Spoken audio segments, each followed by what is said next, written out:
In this video, we're going to talk about various aspects of using the list control in panels in a UX component. So you can see here we have a panel navigator with several different panel cards, and we've got lists in many of these panel cards. So when we go to working preview here, we can see that in this first case, on this first panel, we have a list over here, and the list was configured to not completely fill the panel card that it's on.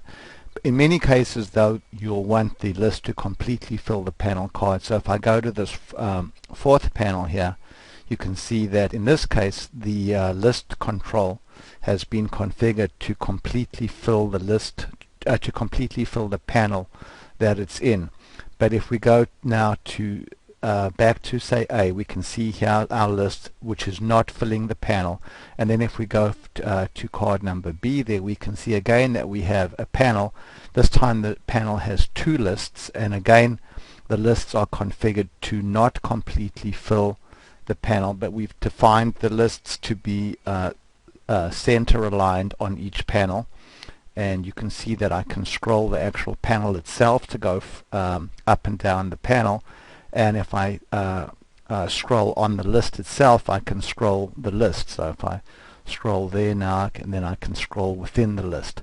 So the touch scrolling either is going to scroll the list itself, depending on if you scroll on the list body, or it's going to scroll the card itself if you scroll somewhere off the list body. And then furthermore, you can see that in this case we've put a red border with a rounded corners on the first list, and then in the second case we've got a green border with square borders.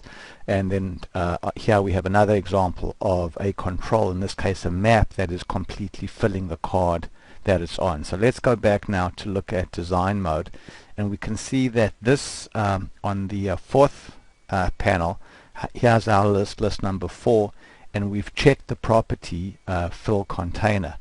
So now let's go take a look at the very first list. So on the very first list, which is this list number 3 over here, which is visible right now, we can see that the list is inside a container that has a red border, and you can see that on the left and the right hand side we have padding on this container, but not really above and below the list. So let's go back to design mode. So we can see here's the first panel card from there to there, and then we have a container, and on the container we've gone here and we've set a padding of 0 for the top, 20 for the right, 0 for the bottom, and then 20 for the left, and then border solid 1 pixel red.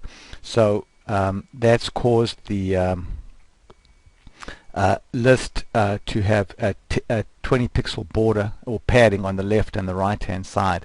And then for the list itself, we've specified that the width of this list is 100%. So but we have not clicked the fill container property. So let's go back here and look at it again. So you can see there's the 20 pixels on the left, 20 pixels on the right, and then the red border around the container, and then I can just scroll the whole panel card. But if we go back to look now at the second panel card, where we can see a slightly different approach. So let's go back now. So you can see that on the second panel card, which is from there to there, the first list and the second list have both been put into a container that is within another container. So the inner level container basically has been set to border solid 1 pixel red, padding 20%, and border radius of 10 pixels.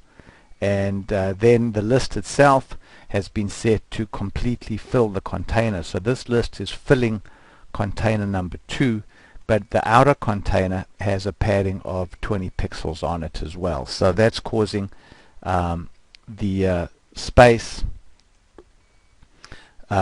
over there to the left and to the right, and then above and below the list. So by putting the list inside a container or inside a sub-container, and then specifying that the list doesn't fill the container as we did over here, we can easily create panel cards that contain multiple lists